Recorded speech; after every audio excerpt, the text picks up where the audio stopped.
Welcome back to the deep dive. We are digging into the most essential, often surprising nuggets of knowledge extracted from your sources, articles, and research. And today, we're looking at a military vehicle that, well, it really embodies one of the great paradoxes of World War II. Yeah, a machine apparently despised by its own crews, even mocked by the enemy, yet somehow completely indispensable to the eventual victory. That's right. We are talking about the Soviet Su-76 self-propelled gun. If you just, look at the raw statistics, the production numbers, its operational record, it's a story of just overwhelming, almost brutal necessity. Right. But then you read the crew reports, and it's a totally different story. It's engineering that clearly prioritized the mission way above any kind of human comfort or even safety sometimes. Okay, let's unpack this right away, because the reputation, the name, really precedes the facts here. What defines the Su-76 for many is that nickname, right? Given by the very men who had to fight in it. The Suchka. Suchka. Yeah, it literally translates to little bitch. And, the names didn't stop there. The German troops, when they first saw this thing rolling across the Eastern Front, probably late 42, early 43. What did they make of it? Well, they saw this open-topped, really thinly armored vehicle, and they had their own pretty scornful name for it. They called it the Bare-Arst Ferdinand. Bare-Arst Ferdinand. Okay, comparing it to their own massive tank destroyer, the Ferdinand, but without the armor. Exactly, like it was missing its protective shell. You got this fixed 76mm gun, which was decent, but mounted on this, well, flimsy-looking chassis. Maximum frontal armor was only about 25mm. 25 millimeters, even sloped. That's not much against German anti-tank guns. Not much at all. And the entire crew compartment, the gunners, the commander, loader, completely open to the elements, and crucially, open to enemy fire. So it really does sound like a joke from the outside. Like you said, crews exposed like targets. Yeah, vulnerable to almost anything. A well-aimed sniper shot, grenades dropped from buildings, even just artillery shell fragments raining down. It just didn't look like a serious piece of armored hardware, especially compared to, say, a Panzer II or a Stug. Yeah, and this is the core of it. The reason we're doing this deep dive, this supposed joke, this little bitch, became the second most produced armored vehicle in the entire Red Army during the war. Second only to the absolute legend, the T-34 medium tank. That's incredible. It just wasn't some minor footnote. No, not at all. This wasn't an accident. It wasn't a mistake they kept making. It was a strategic decision and ultimately a strategic success story based on sheer numbers and utility. We really have to grapple with those production numbers, like you said. We do, because they tell the story of the Eastern Front.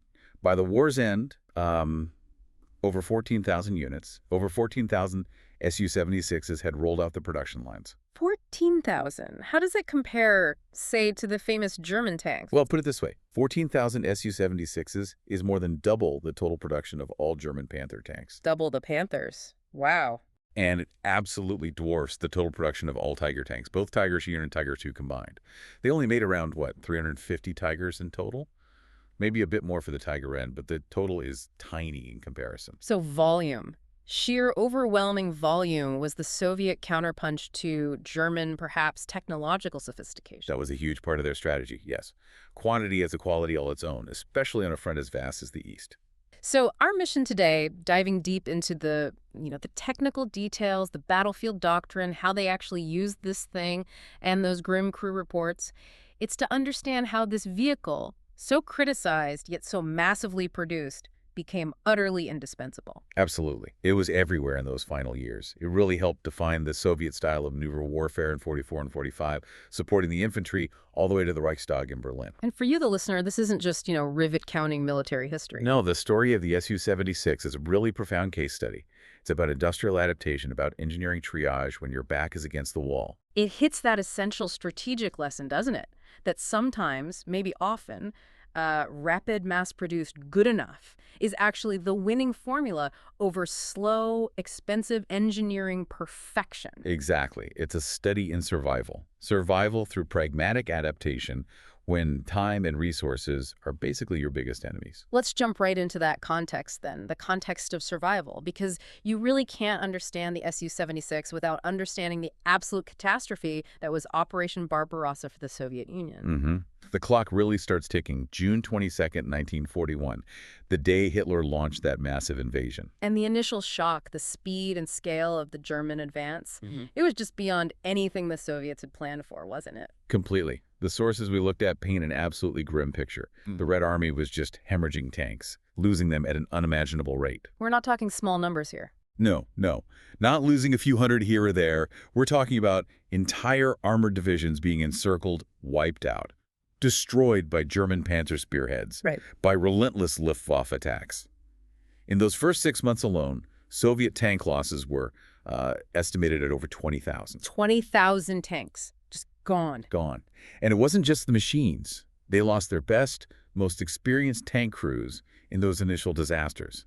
Their industrial base was in chaos, desperately trying to relocate factories east, beyond the Urals. So they lacked everything. Pretty much. Not just tanks, but spare parts to keep the remaining ones running, reliable ammunition supplies, fuel, and critically, they lacked effective mobile anti-tank weapons. Weapons they could produce quickly and in huge numbers to counter the German panzers. And you mentioned earlier the Germans had something that was proving brutally effective in this kind of role. They did.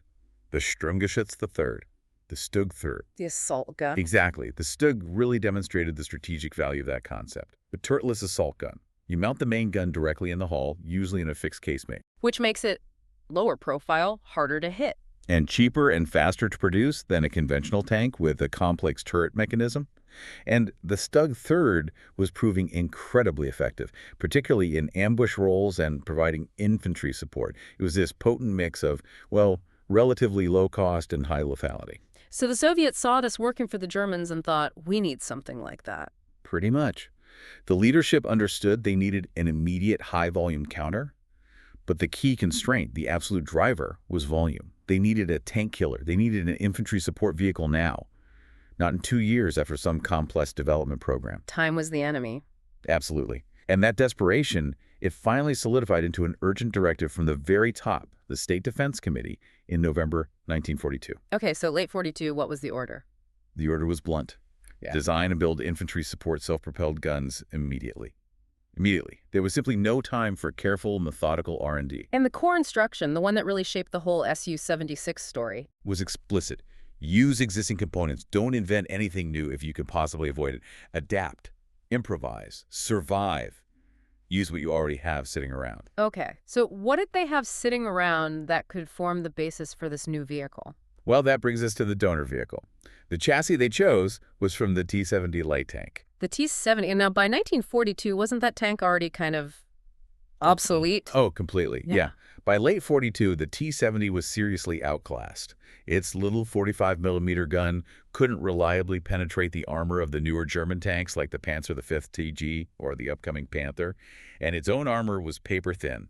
Crews knew it was basically a death trap on the main battlefield. So why pick it then? If it was so bad, why use that as the foundation? Seems counterintuitive. It comes down to industrial reality. Yes, it was obsolete as a frontline tank, but crucially, Soviet factories were already tooled up for mass-producing the T-70. They had literally thousands of these chassis either already built, sitting partially finished, or rolling down the assembly lines. Ah, so it was an available resource. A massive, immediate, available resource. They could convert these existing chassis without significantly disrupting the production of the absolutely vital T-34 medium tanks, which had top priority. It was a calculated risk. Use imperfect but readily available materials to meet an urgent need. Okay. So the design team, led by S.A. Ginsburg, what was the plan? How did they adapt this T-70 chassis?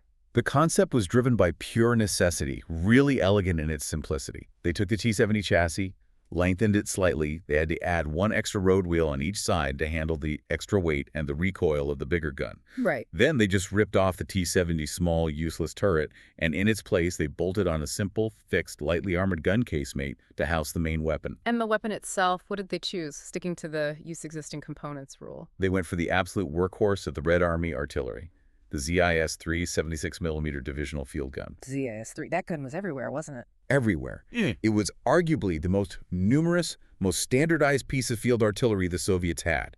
It was already proven, known to be effective against medium tanks at typical combat ranges, reliable, and crucially, it was already being mass-produced in astronomical quantities. They basically solved their weapon problem instantly by grabbing something off the shelf. So on paper, this looks like a genius move born of desperation. You take an available, slightly modified light tank chassis, you marry it to a mass-produced, effective gun. Bingo, problem solved. That was the idea. A seemingly brilliant, totally pragmatic solution to an urgent crisis. The resulting design was initially designated the Su-12, later standardized as the Su-76. But there's always a but, isn't there? Especially when things are rushed. There is. The rush to get this thing into production meant that the very first version, the original Su-76, the one that earned the Suchka nickname, it was mechanically catastrophic. A disaster. How so? A complete disaster. Hmm. And the timeline shows just how rushed it was. It got official approval in December 1942. The first 25 units rolled out by January 1st, 1943. That's incredibly fast. Like weeks from approval to roll out. Remarkable speed. Uh, But speed, as you know, often comes at a cost. yeah. And in this case, the cost was reliability. Serious reliability. So where did these first Su-76s go? Straight into combat? Pretty much. Those first self-propelled artillery regiments, the 1433rd and 1434th, were rushed immediately to the Volkhov front, specifically to the Smyrny region, I believe. They were desperately needed there to help finally break the siege of Leningrad. And the results? The combat reports started flooding back almost immediately. And they weren't primarily about combat losses. They were about catastrophic mechanical failures.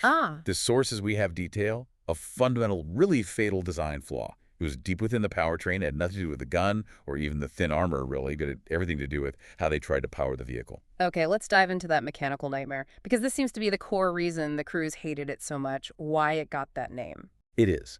The original Su-76, the first batch, used two standard GAZ-202 automobile engines. These were basically truck engines, slightly modified for military use. Okay, 2 engines. Why 2? Redundancy. That was the theory. Two smaller, readily available mass-produced engines would provide the necessary power. And maybe some redundancy if one failed. But the crucial mistake was how they connected them. They were linked in parallel to the transmission. Parallel, meaning side by side, both driving the same output shaft. Exactly. They were linked by a common drive shaft mechanism. But the problem is, trying to keep two separate internal combustion engines perfectly synchronized, especially under the stress and rough conditions of battlefield use, it's practically impossible. So they run at slightly different speeds. Constantly. One engine might run a tiny bit faster, or maybe one cylinder misfires because of bad fuel or poor field maintenance. Any slight difference created this massive mechanical imbalance. I can see where this is going. The sources describe it vividly. The two engines were essentially fighting each other. They would twist the drive shafts in opposite directions, putting incredible destructive torque stress on the transmission and the connecting shafts. Ouch! So the transmission was basically being torn apart. From the inside out, yeah. Crew reports consistently mention engine and transmission failure, not as a possibility, but as an expectation. You went into combat knowing you were likely to break down. It severely limited how far they could operate, how reliable they were. And this nightmare powertrain, it had other effects on the crew, didn't it? The internal layout? Oh, absolutely. The driver was positioned right next to both of these engines. And critically, there was no separating bulkhead, no firewall between the driver and the power units. Oh, wow. So you can just imagine the conditions inside that cramped compartment. Horrific, it's probably the word. Number one, the noise. It must have been absolutely deafening.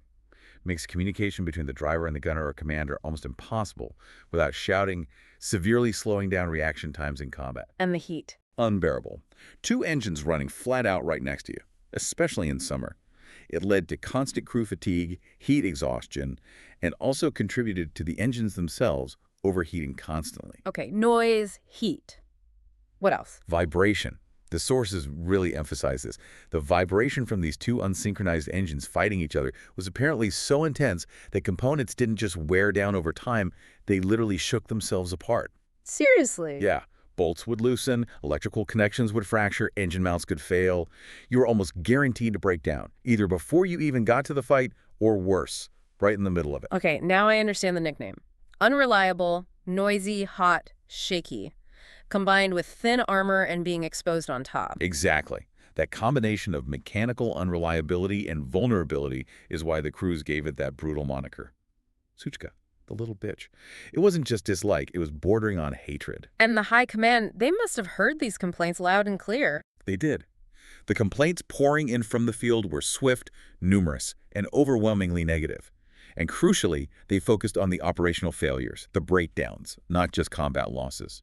So what happened? Did they just keep churning them out?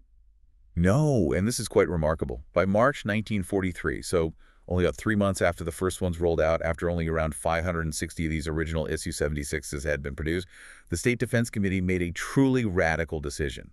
Unprecedented, really, for wartime Soviet industry. Which They was ordered production halted immediately. halted. Stopping the assembly line for a desperately needed weapon during the height of the war, that's huge. It was a massive decision. Remember the context? Yeah. This is after Stalingrad. They're building up forces for the decisive clash at Kursk.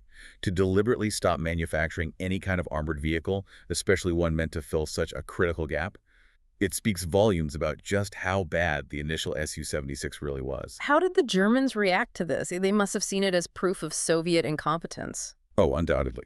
From the German perspective, this looked like total vindication.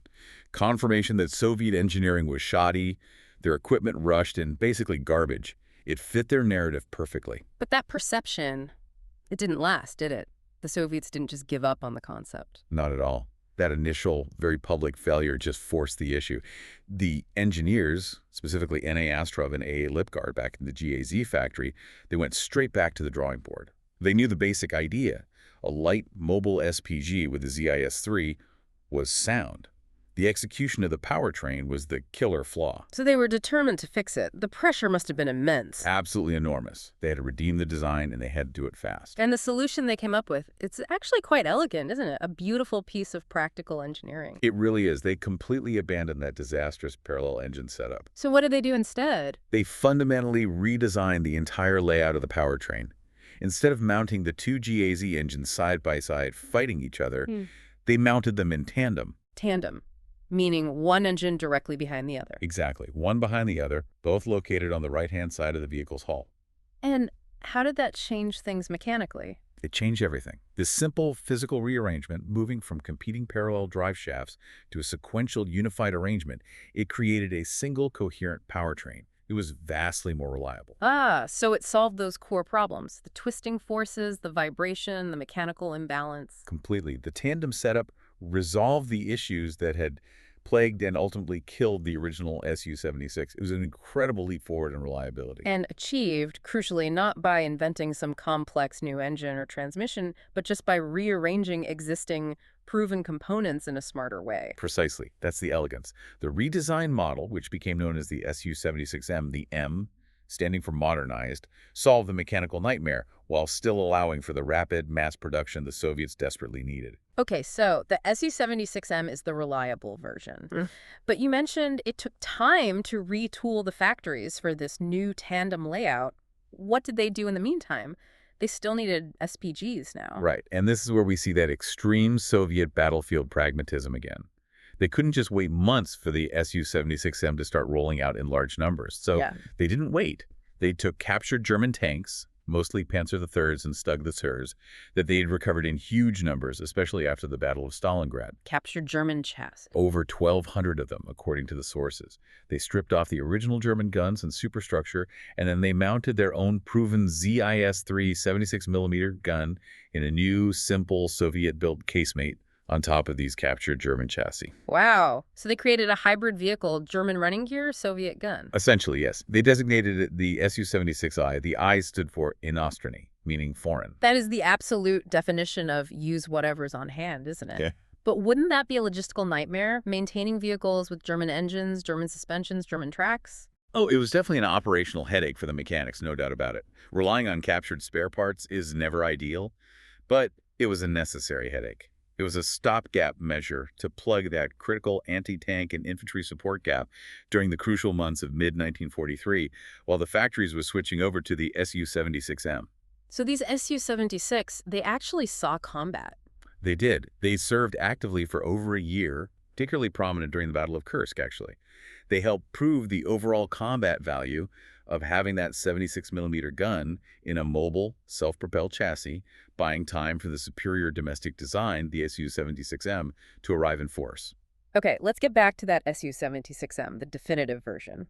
The engineers fixed the engine problem with the tandem layout, but they made another design choice during the redesign that seems, well, controversial, especially given the crew complaints about vulnerability. I'm talking about the open top. Exactly. They didn't just keep it open. They seem to have doubled down on it. They removed the armored roof entirely from the crew compartment on the Su-76M. It seems totally counterintuitive, doesn't it?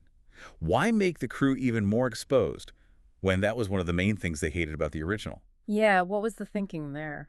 The rationale, when you look at it through the lens of Soviet military doctrine at the time, it becomes much clearer. It really revolves around the vehicle's primary intended mission, close infantry support. Okay, so how does an open top help with infantry support? What were the specific benefits that, in their minds, outweighed the obvious risks? The sources point to three crucial benefits. Number one, and this was probably the deciding factor, communication, especially in close quarters fighting, like in towns, villages, or dense forests. How so? With an open top, the infantry fighting alongside the Su-76M could communicate instantly and directly with the vehicle's crew, just by shouting or using hand signals. Ah, so instead of messing around with unreliable radios or pre-planned signals. Exactly. The infantry squad leader could literally point at a German machine gun nest in a window and yell, "Hit that!" And the Su-76M commander, standing right there in the open compartment, could see it, hear it, and direct the gunner onto the target in seconds. That makes sense. That kind of rapid reaction time would be crucial in chaotic urban combat. And it avoids friendly fire incidents too, presumably. A huge factor. Closed-top tanks often struggled to see exactly where their supporting infantry were, leading to tragic accidents. The Su-76M crew had much better situational awareness of the troops around them. This ability to deliver precise firepower exactly when and where the infantry needed was considered vital for reducing infantry casualties during those relentless assaults across Eastern Europe. Okay, so communication and coordination is benefit number one. What else? Benefit number two was weight and mobility. Removing that armored roof structure, even if it was thin, saved a significant amount of weight. And less weight means? Better performance. It increased the vehicle's overall speed and agility, made it handle better, especially off-road. This was crucial for keeping pace with the rapidly advancing infantry units during those huge Soviet offensives in 44 and 45. It helped the Su-76M traverse difficult terrain where heavier vehicles might struggle. Right, mobility is key for exploitation. And the third benefit you mentioned earlier, this one seems the most paradoxical. It was about the crew environment, making it feel less like a coffin. Yeah, it's a strange one. While the crews absolutely hated being exposed to enemy fire in the freezing cold or pouring rain, the open top did offer excellent all-around visibility. You weren't peering through narrow vision slits. Better situational awareness. Much better. Yeah. And ironically, during those scorching summer campaigns on the steppes, the openness actually provided some desperately needed ventilation. Those two tandem GAZ engines still generated immense heat. Yeah. In a fully enclosed compartment, it would have been absolutely suffocating, potentially lethal. So it was still the little bitch, but at least one they could breathe in during summer, even if they froze in winter. Something like that. It was a brutal trade-off. But ultimately, the Soviet military calculus prioritized the infantry's survival, the vehicle's mobility, and that crucial direct communication over the individual crew's comfort and, to a degree, their protection. A harsh calculation, but perhaps a necessary one given the scale of the conflict. That seems to be the conclusion they reached. And once that functional design, the Su-76M, was finalized and proven reliable, well then the Soviet industrial machine unleashed its true power. And this is where the numbers just become mind-boggling again. Absolutely. The redesigned Su-76M went into full-scale mass production in early 1943. And the output figures, especially from the main GAZ factory in Gorky, they're staggering. How many did GAZ produce alone? GAZ by itself churned out over 9,000 Su-76Ms during the war. 9,000 from just one factory. Yeah, and then you add in the contributions from two other major factories, Kirov Factory No. 38 and Medici Factory No. 40. Yeah. That's how you reach that astonishing total figure of nearly 14,000 Su-76Ms built by May 1945. It really demonstrates the power of standardizing production, doesn't it? Using those readily available automotive engines, the mass-produced gun. It was an industrial triumph of simplification and scale, and that sheer volume ensured ubiquity. The Su-76M wasn't some rare specialized weapon kept for elite units. It was everywhere. Every army, every front. Pretty much standard issue for the self-propelled artillery regiments within tank and mechanized corps. It participated in basically every major Soviet offensive from the Battle of Kursk in the summer of '43 right through to the end. This availability, this sheer presence on the battlefield, is what made it so essential, even if it wasn't perfect. Okay, so we've got the pragmatic design fix, we've got this massive production numbers. Let's transition now to how this vehicle, born from desperation, actually performed. You said it achieved unexpected excellence on the battlefield. It did. Despite its flaws, the Su-76M developed a reputation among those who understood its strengths for being genuinely effective at its intended jobs.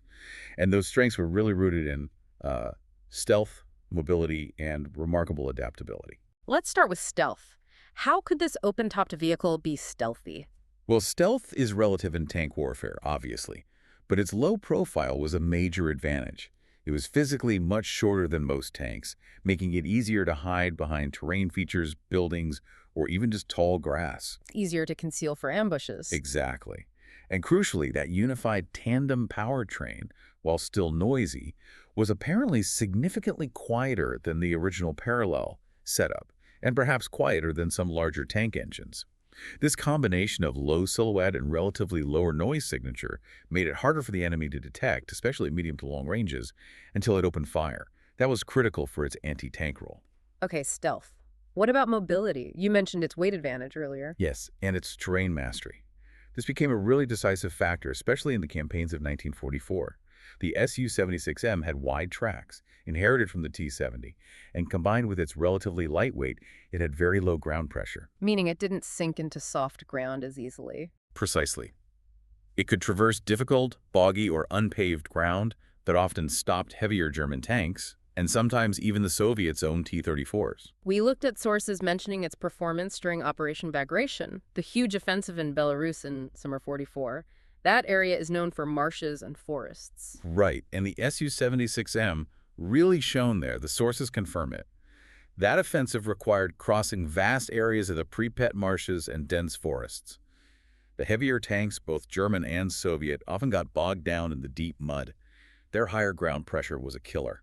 But the Su-76M could keep going. It could. Its lower ground pressure allowed it to navigate terrain that was considered impassable for other armored vehicles. It could keep pace with the advancing infantry, providing crucial fire support through swamps and forests, often appearing where the Germans least expected armored support. This maneuverability was a huge factor in the speed and success of Bagration, completely catching the retreating German forces off guard. Okay, so surprisingly stealthy, surprisingly mobile in rough terrain. And then there's the heart of the vehicle, that ZIS-3 gun. You said it was versatile? Incredibly versatile. That 76mm ZIS-3 was like the Swiss Army knife of Soviet field guns. It could fire a truly impressive array of ammunition types. Like what? Well, you had your standard armor-piercing rounds, effective against medium tanks like the Panzer IV. You had high-explosive HE shells for demolishing buildings, bunkers, anti-tank gun emplacements. You had fragmentation shells, devastating against infantry in the open. So it could handle different targets. And more. Later in the war, they introduced hollow-charge AG's rounds, which gave it a better chance against thicker armor. And this was its primary job, its bread and butter, functioning as mobile, direct fire support right alongside the advancing infantry. It offered significantly more firepower than any Soviet light tank could, like the T-70 it was based on, and it was far quicker and more responsive than waiting for towed artillery to be brought up and deployed. And we need to emphasize that communication advantage again here, right? Yeah. Because this is where the infantry's positive view came from. Absolutely critical. We touched on it before. But in close combat, think of the brutal street fighting in places like Warsaw, Budapest, Berlin. That open top was the difference maker. Infantry units could move right up next to the Su-76M, point out machine gun nests, snipers, Panzerfaust teams hiding in rubble. And the crew could react instantly. Instantly. The commander could see and hear the request, traverse the gun, and engage the target within seconds. This level of immediate responsive coordination saved countless infantry lives. It reliably blasted obstacles out of the way for the advancing riflemen. That's why, despite the crews hating the vehicle, the infantry often loved having Su-76M supporting them. It became their personal, mobile, heavy weapon. That must have required some intense training, though. Getting conscript crews, often with minimal experience, to coordinate that closely with infantry under fire. It did. But again, the simplicity of the vehicle helped. The ZIS-3 gun was standardized across the Army. So many gunners already had some familiarity with its operation and ballistics. The tandem engine setup, while still needing maintenance, was far less problematic and easier to troubleshoot than the original parallel one. So the training focused on... It focused heavily on direct fire gunnery techniques, target identification, and crucially, those coordination drills with infantry units, teaching both the Su-76M crews and the infantry squads how to effectively use that open-top communication channel, how to signal targets, how to move together safely under fire. It was about making that synergy work. Okay, so primary role, light assault gun, the infantry's friend. What was role number two?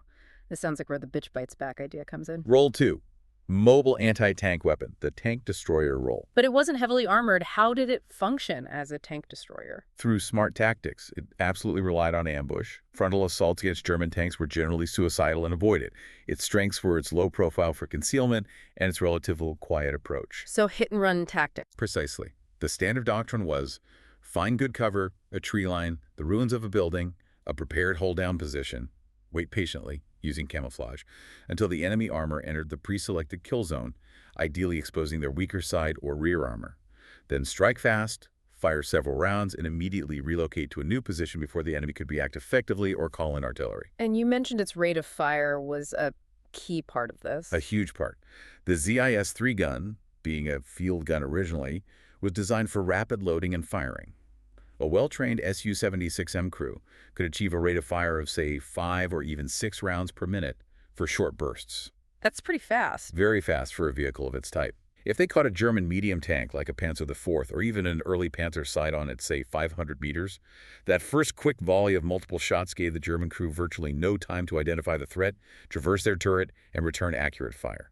The sheer speed and surprise of the engagement were often decisive. But what about the big cats, the Panthers, the Tigers, the Su-76M 76mm gun, even with better ammo later, would struggle against their frontal armor, wouldn't it? Oh, absolutely.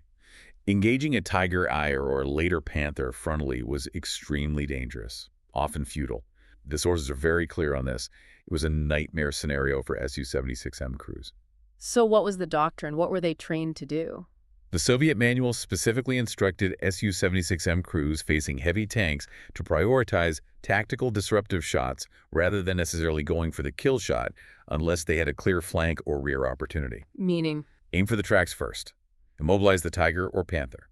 A stationary heavy tank is much less dangerous. It becomes a target for other assets. Or aim for the gun barrel or the gun mantlet. Try to disable its main weapon. A mission kill rather than a catastrophic kill. Exactly. Take it out of the fight temporarily. Immobilizing it or damaging its gun could halt a local German advance, disrupt their formation, and buy time for heavier Soviet assets like IS-2 tanks or dedicated Su-85, Su-100 tank destroyers to arrive and deal the final blow. It required incredible courage and gunnery skill from the Su-76M crews, knowing they were in such a vulnerable vehicle facing such powerful opponents. Okay, so light assault gun, ambush tank destroyer. What was the third role? You said it was often overlooked. Role 3, mobile artillery. Mobile artillery. It's a direct fire weapon, isn't it? Primarily, yes. Yeah. But the sources confirm a really crucial, often misdesigned detail about the ZIS-3 gun mounting in the Su-76M. It had the highest maximum elevation angle of any Soviet self-propelled gun produced during the war. Higher elevation, why does that matter? Because high elevation allows for indirect fire, like a traditional howitzer or field gun. It could arc its shells over obstacles to hit targets it couldn't see directly. Ah, so it could function like conventional artillery pieces. To a degree, yes. How far could that 76mm gun reach using indirect fire with high explosive shells? The maximum range was quite respectable, actually, up to about 13.29 kilometers, or just over 8 miles. 13 kilometers, that's significant range for a vehicle primarily seen as a direct support weapon. It really is. It meant that when an Su-76M unit wasn't immediately needed for close infantry support or anti-tank duties, it could pull back slightly behind the front lines, set up in a concealed firing position using map coordinates and forward observers, and function as highly mobile responsive field artillery. Adding another layer of flexible fire support for the advancing Soviet army. Exactly. This triple threat capability was incredibly valuable. A single Su-76M unit could potentially act as a tank destroyer in the morning, provide direct fire support for an infantry assault in the afternoon, and then contribute to an indirect artillery barrage in the evening, all using the same versatile platform. So Soviet commanders weren't just getting a tank killer or an assault gun, they were getting this adaptable tool that could switch roles almost instantly based on the battlefield situation, all packed into one standardized, easily produced chassis. And that incredible flexibility combined with its sheer numbers is why you see the Su-76M participating in literally every major Soviet offensive from mid-1943 right through to the end. Kursk, Leningrad, Operation Bagration in Belarus, the massive Vistula-Oder offensive pushing across Poland, the final brutal Battle of Berlin. It was there. Its absence would have created a huge gap. Everywhere. Its versatility and ubiquity meant it was woven into the very fabric of Soviet combined arms operations in the late war. The sources also had that Graham observation connecting the initial engine problems with the final open-top design choice, particularly regarding crew hardship. Yeah, it's a stark reminder of the conditions.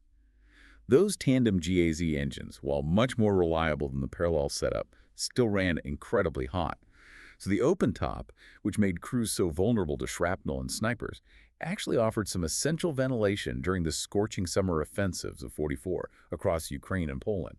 It prevented the crew compartment from becoming an oven. But the flip side, winter. The absolute opposite was true. We have crew reports, especially from the northern fronts like around Leningrad or during the winter battles, describing unimaginable misery. Crews suffering constantly from frostbite, extreme cold, having to wear layers upon layers of bulky clothing just to survive, which then hamper their ability to operate the gun and controls effectively. It really is the ultimate trade-off, isn't it? A machine designed to survive and function in the brutal conditions of the Eastern Front, but forcing its occupants to endure those very same conditions in the rawest way possible. That sums it up perfectly.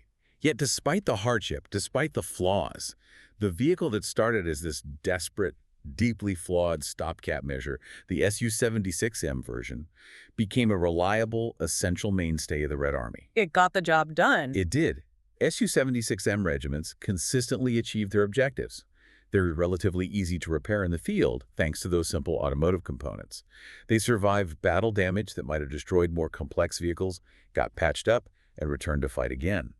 They proved the strategic value of reliability, simplicity, and sheer volume over initial flawed sophistication or even crew comfort. And that really brings us full circle, doesn't it? Back to the enduring paradox of the Su-76M, the core lesson of this whole deep dive. It's inescapable, that irony.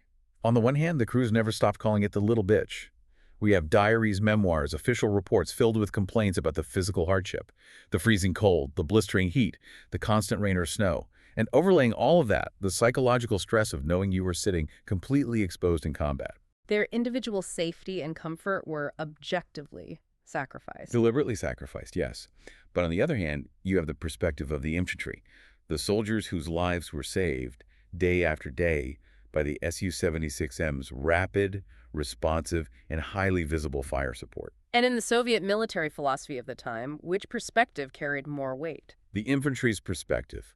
Overwhelmingly, the vehicle was designed to maximize the overall effectiveness of the combined arms team, primarily by supporting the infantry and minimizing their attrition rates. And in that brutal calculus, the Su-76M was judged a profound success. It fulfilled its mission. Perfectly. It was never intended to be the best tank or the most comfortable SPG in the world. It wasn't designed to be elegant or technically sophisticated. It was designed to be good enough to do the job, built fast enough in massive numbers, and deployed widely enough across that enormous front to make a real tactical and strategic difference in a fight for national survival. And it absolutely did that. It did. It met that difficult, brutal requirement perfectly. And the story doesn't end in Berlin in May 1945, does it? The legacy of the Su-76M extended far beyond World War II. Oh yes. It became a staple of Soviet military aid and exports to communist bloc countries and allies all over the world for decades after the war. Its simplicity and ruggedness made it ideal for armies without extensive technical support infrastructure. So where else did it see service? Well, it saw significant action across 3 continents, actually. North Korea and the Chinese People's Volunteer Army used Su-76Ms extensively during the Korean War in the early 1950s. Against UN forces. Yes, and North Vietnam deployed them during the early stages of the Vietnam War before they received more modern Soviet equipment. Plus, it was exported widely to Cuba, Albania, Romania, Poland, Yugoslavia. It remained in service, sometimes even in combat roles, for well over 2 decades after WWII ended. A remarkable operational longevity for such a supposedly basic vehicle. And that enduring appeal, like you said, was probably down to its mechanical simplicity, based on readily available truck engines, a standard field gun. Exactly. It didn't require highly trained specialist mechanics or a complex logistical tale to keep it running. It was designed for conscript armies, for limited maintenance facilities. It was rugged, forgiving, relatively easy to repair in the field. That inherent accessibility ensured its global proliferation long after the Red Army itself had moved on to bigger, better, more sophisticated self-propelled guns. But perhaps the ultimate compliment, the real confirmation that the Soviet engineers nailed it with the Su-76M redesign, came from the enemy themselves, the ones who had initially mocked it. Right. Even the German Wehrmacht, facing their own desperate shortages of equipment and mounting logistical nightmares late in the war, eventually came to recognize the genuine utility of the Su-76M. They started using captured ones. They did. Captured Su-76Ms were cleaned up, repainted with German markings, and pressed directly into Wehrmacht service. They even gave it an official German designation, the 7.62 centimeters of self-propelled Su-76R, the REL standing for Russisch, or Russian. Okay, using captured equipment happens in war. The- Wasn't there something more? There was. And this detail from the sources is truly fascinating. The Germans didn't just use a handful of captured examples they stumbled upon. They actually went so far as to retool some of their own factories specifically to produce the Soviet 76.2 millimeter ammunition needed for these captured Su-76R guns. They started manufacturing Soviet ammo. Yes. Think about that. Interrupting their own strained production lines to make ammunition for an enemy weapon system. It's not just desperation, that's a profound backhanded compliment. It's a testament to the perceived effectiveness and, crucially, the sheer availability and standardization of the Su-76M and its ZIS-3 gun system. When the enemy, especially an enemy known for prizing engineering quality like the Germans, starts making ammo for your Beararst Ferdinand, you know you've built something significant. It's arguably the highest form of wartime flattery, isn't it? It confirms that the design, at least the Su-76M version, had achieved real strategic importance. So wrapping this all up, what's the ultimate lesson here for you, the listener, looking beyond the tanks and the battles? It's clearly not a story about amazing technological breakthroughs. No, not at all. The true story, the enduring lesson of the Su-76M, is the triumph of sheer practicality over idealized perfection, especially when you're operating under immense pressure, with limited time and resources, fighting for survival. It was engineered for the reality of the situation. Exactly. It was a practical solution hammered out to solve an immediate existential problem. Its success wasn't based on being the best, but on having the right combination of attributes for the time and place. Let's recap those key attributes again. Okay. It was effective enough to accomplish its core missions, supporting infantry, ambushing medium tanks, providing mobile artillery fire. It was produced quickly and in massive numbers by leveraging existing reliable components like the GAZ engines and the ZIS-3 gun. It was simple enough to be operated and maintained by conscript crews with minimal specialized training, and it was deployed ubiquitously across the entire front line. Engineered for the circumstances, not for a perfect blueprint. That's it. The little bitch, the Suchka. It was never beloved by its crews, but it was absolutely essential to the Soviet war effort. And in warfare, maybe in many critical situations, essential beats beloved every single time. I think that's right. Soviet engineers didn't create a masterpiece, they created a survivor. And that survivor played a crucial role in winning the war. So as we conclude this deep dive, just take a moment again to absorb that number. Nearly 14,000 units built, an incredible figure. Today, only a handful of these machines survive, mostly in museums across Russia, Belarus, Ukraine, Poland, often still bearing the literal scars of combat. And they stand as monuments, really, not just to a specific conflict, but to that whole concept of innovation under pressure, of industrial adaptation when failure isn't an option. Which brings us to a final provocative thought for you, the listener, to maybe mull over. Yeah, think about this. The Su-76M's success came almost entirely from connecting existing, reliable, and already available components, an obsolete light tank chassis, and a ubiquitous mass-produced field gun. They didn't need to invent anything radically new. They just needed to combine what they already had in a new way to fill a desperate need. So the question for you is, in your own work, in your own field, whatever that might be, what are the existing, perhaps overlooked, resources, technologies, skills, or capabilities that you could combine right now? Not necessarily to create the ultimate perfect bells and whistles solution, but to create the essential solution, the one that solves an immediate critical problem using the tools already at hand. Where is good enough, when coupled with speed, simplicity, and maybe sheer volume or accessibility, actually the strategically superior path? Where is that the winning strategy for you? Something to think about.